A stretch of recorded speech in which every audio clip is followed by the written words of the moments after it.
Hotman Paris tantang balik pihak Ferry Irawan yang ancam Vena Melinda. Hotman Paris Hutapea angkat bicara mengenai ancaman dari pihak Ferry Irawan terhadap kliennya Vena Melinda.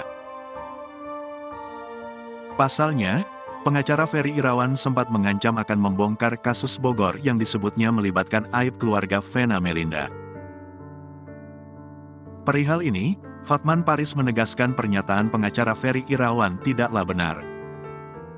Mengenai fitnahan bahwa seolah-olah Vena punya kasus di Bogor, bohong. Awas media jangan sembarangan nulis.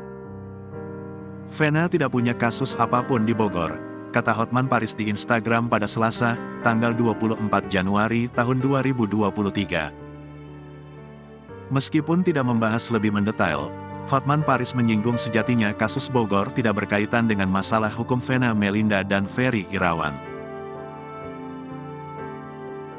Kalau sampai ada orang yang tidak bertanggung jawab mengait-ngaitkan kasus anak yang sudah di SP3, dikait-kaitkan dengan kasusnya Vena sama suaminya sangat tidak relevan, terang Hotman Paris.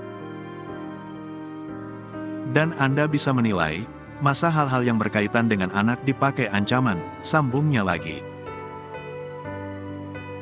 Bahkan Hotman Paris menantang pihak Ferry Irawan buat membuka kasus Bogor yang dimaksud ke publik. Silakan buka, Vena juga tantangin buka kasusnya, kasus apa? Jangan ngomong doang buka, memang kasus sudah SP3, artinya no case, ucapnya. Seperti diketahui, kasus Bogor diduga berkaitan dengan hubungan anak Vena Melinda, Atala Naufal dan Shannon Wong tahun 2022 lalu.